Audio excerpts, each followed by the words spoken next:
Hello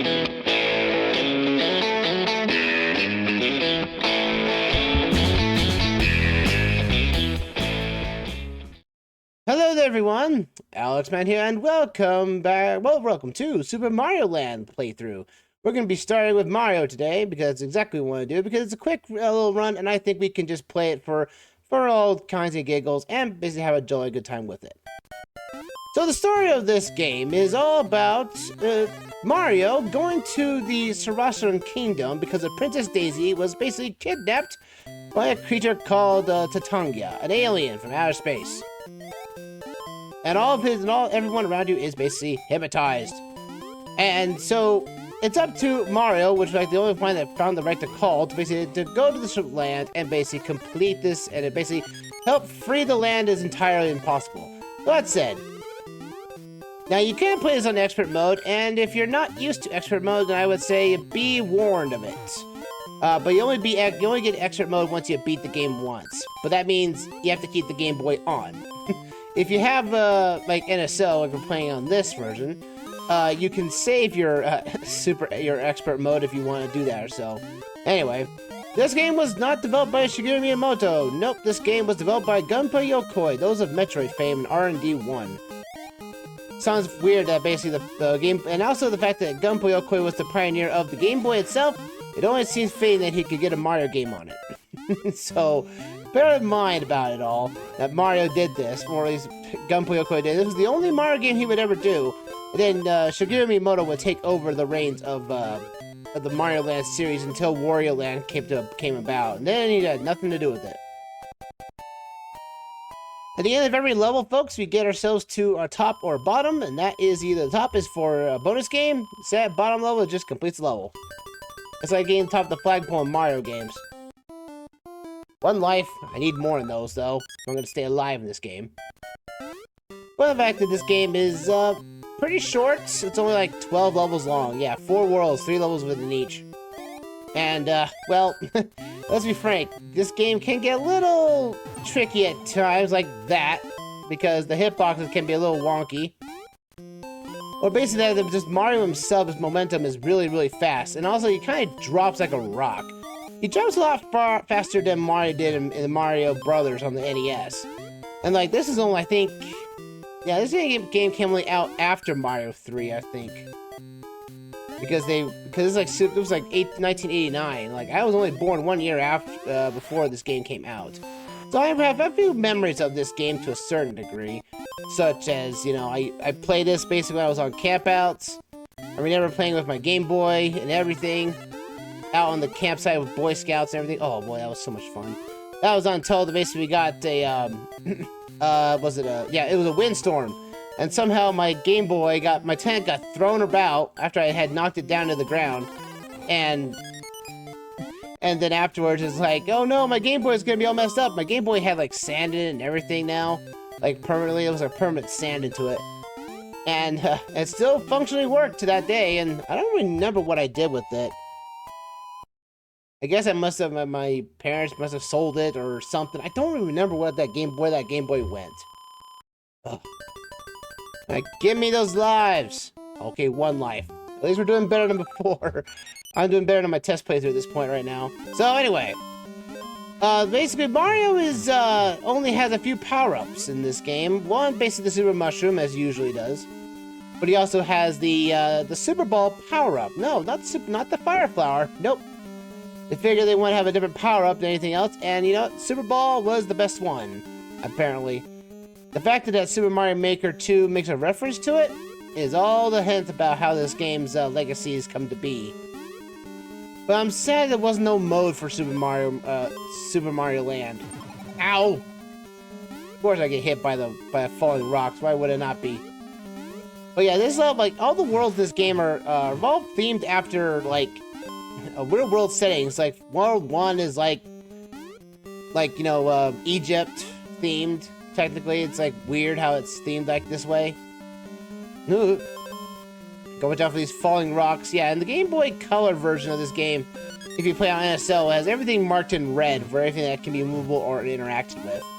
Which doesn't really do us this game any favors. Like, I think the Game Boy, Super Game Boy on the SNES gave you a better chance at life, at least in color-wise, because each game, despite the fact this game did not have color, or the Game Boy at the time did not have color, every game on the Game Boy's lineup was actually programmed with some color in it.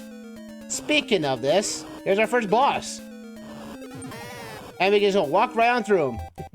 So if you don't mess with him, like, he takes a few shots to be dead. But after that, though, you can just walk right through him because he has no hitbox stuff blocking you. Nicely done, Mario. You finished World 1. How you feel? And in fact, I don't remember this game being this short, honestly. But this game is short. Oh, Daisy! No! Get back here, you! Oh. I don't know why it says, oh, Daisy, unless that... Is that quotations? I don't know why it says, so thank you, Mario, oh, Daisy. It just seems weird to me. Alright, cool. I need the power-up anyway. Power-up! Super Ball power-up, or get lives. Now you get dropped off by an alien ship, which gives you the whole notion of the Mundus Kingdom, or the Mundu Kingdom, I think it's called. Which is like a swamp area of some sort. Like, it's just a game's water level. Yeah, so you have desert and water. We don't get a grasslands. Or a lava world for that matter. There's no lava level in this game. Yeah, that feels kind of weird to say that. You know, it's like, that's unheard of. A Mario game without lava game? Without a lava level? The nerve, right? I know, right? There's like, there's desert, swamp, or coastal line, technically, water level. But then you have, like, Easter Island, then you have, Japanese land. At the end of it all.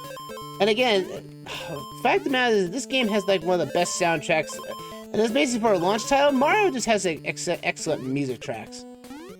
Like, it's just so much better, honestly, technically. Ooh, jump like that. There we go.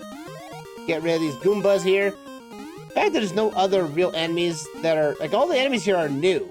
Like, you have, you know, the seahorses that can basically fire a fireball at you. But you still have stuff as piranha plants, Goombas, and... But they're all kind of named differently, though. They're not technically Goombas, they're not technically Koopas, they're all new different enemy types. But anyway, though... Oh, boy. So, yeah. So, but this... And also, Mario's momentum is just so out there. Like, I don't even remember, like... It's like you hold the B button down, and somehow he's fast, and he's basically Sonic the Hedgehog in terms of speed. Like, he just goes super fast, and it's like, what happened? Why do you have all this momentum, Mario? And why can't you use it for any other Mario game? Because after this, Mario is never this fast. Like, Mario Land 2, after Shigeru Miyamoto got a hold of it, it's like, yep, this is, slow. Like, we want to make this a comfortable game, not a speedrunning game. Not bad at all for the last 2 levels. And do we get our lives or do we get level power-ups? No, we get 2 lives. Alright, I'll take the 2 lives. 2 lives! Again, if you're gonna play this on expert mode, there's going to be, like, just more enemies to boot. Also, the fact that one of the quirk I was recently learning about this is that the power-ups, you can't really collect the power-up until it starts falling. Like, I don't know why that is. Like, you try to jump into the Mario, to the power-up, and it's loading! Momentum in a Mario game. Go figure. Alright, let's try this here. Mushroom! No! My mushroom fell, so I jumped right into it. And I just... Oh, come on. Usually this area does not give me trouble. It gives me trouble in expert mode to a certain degree, but other than that, no, nothing else. That's right. Alright, come on, you... Ow, I just ran into it. Like, Mario got panicked. Mario panicked. Well, I need those lives anyway. This is actually good for lives. Alright. Give me back my life I just got, like, lost. There you go. It also despawns the enemies on screen, so technically it helps me out in the long run here. Oh boy. And of course, this game is going to give me the trouble of... Yeah, the fact is that Mario's momentum is so finicky at times. Like, you swear you basically are going, like, you have control, and then somehow you just lose it. It could be that, you know, you're trying to play, you know, a digital Game Boy, or a digital controller on basically what something technically was technically analog by technicality standards. Okay, this was made in 1989, when basically portable gaming was not really a thing. Like, this was all an experiment, folks. This was all an experiment to try out something new to get games back in the hands of players. Give me that mushroom right there, thank you! Huzzah, I'm gonna kill you all because I got the can music track in my head! I guess it's weird they're using this type of music track and not... This game is 8-bit, right? So they should be able to use all the 8-bit soundtracks from the Mario Brothers. At least for, like, you know... I guess there's just that... The Game Boy and the NES had different sound fonts. You just didn't know what you were going to get with at times. Let's go! Jump back there! So you can bypass the entire puzzle altogether, and booyah! Another special level for us.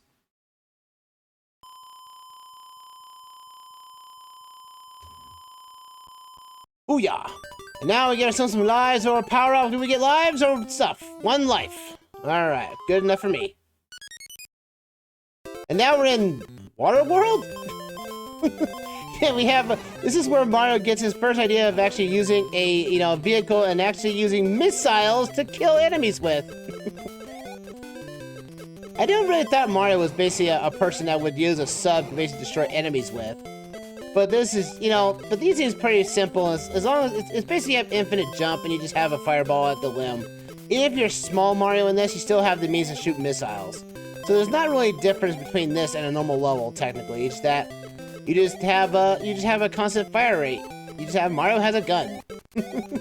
Or a weapon in that case. And they say that, oh, we can only have Mario and Rabbids Kingdom Battle. We have to make sure the gun doesn't look like a gun. What the heck do you call this? A missile launcher for a torpedo launcher for our submarine? I guess that's okay. Okay, I guess it's okay with Gunpei Yokoi, because after this, you know, Mario doesn't get, you know, a submarine. That's probably why the submarine is crashed in Mario Land 2. There's golden coins. For some reason that this one little ship got destroyed in Mario Land, apparently. Because Miyamoto couldn't care less about the ship and everything. But these levels are actually kind of easy to the point, except the only time you really will die is not by the enemies, but more or less like the blocks blocking your path at times. So bear that in mind. Now also get yourself our second boss, a giant seahorse that can shoot fire at us. Also the fact that every boss in this game takes a lot more hits than 3 hits to kill. But that doesn't really mean much in the grand scheme of things, really. Anyway, that's our second world done. Man, wouldn't it be funny if it beat this like this? It'd be the smallest Let's Play of all time, like 2 episodes.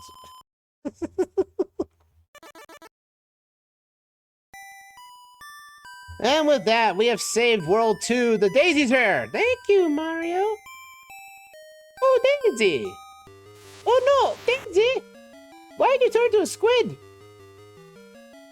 Oh, she's going to play Splatoon! What is this Splatoon anyway? I don't even know! Alright, we get us here and we get ourselves our lives. Oh, we get ourselves a power-up. There we go. And now we're in World 3. Like I said, this game is really short for the record. Ow! Of course we get hit. Why wouldn't we get hit? Goodness. I'm gonna power up there.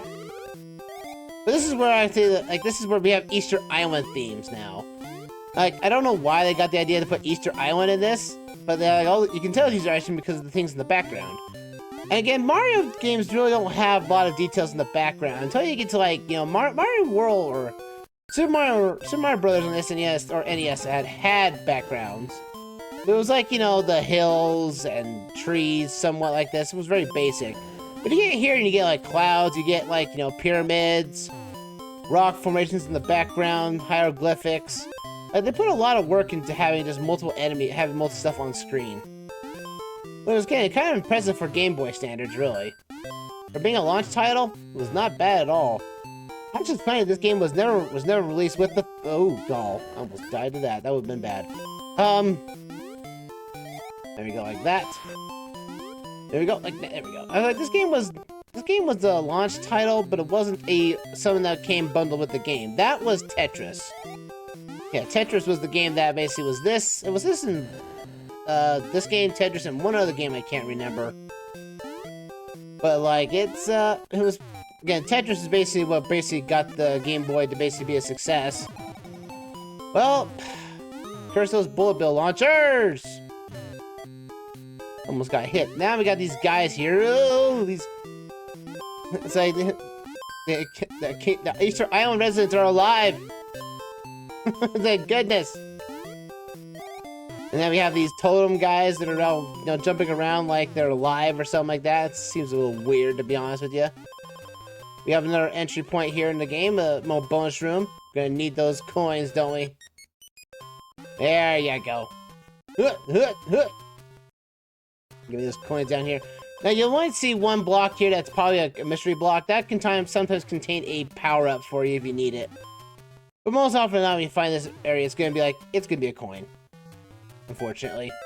Oh, jump here. And now we have to do one of those awkward platforming suspects in the game itself. That.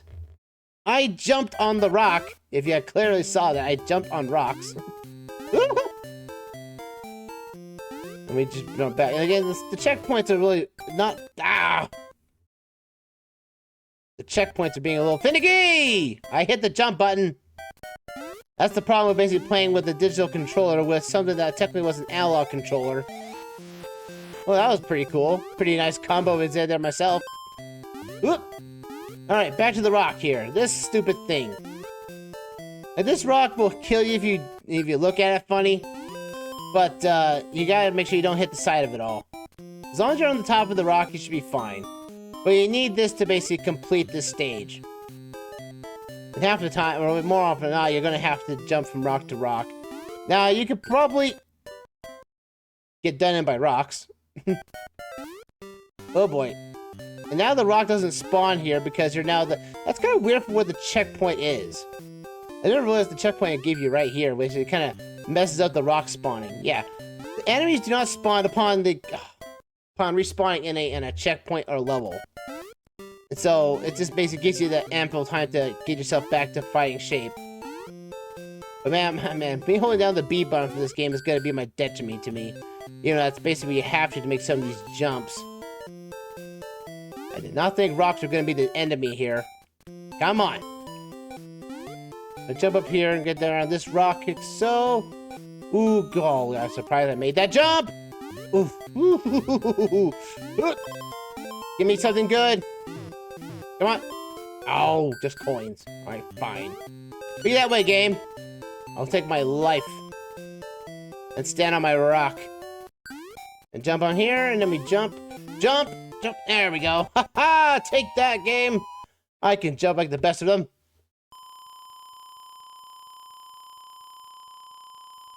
We'll get my power up and be on our way. And let's see, live. Oh, 2 lives are good enough. I'll take that.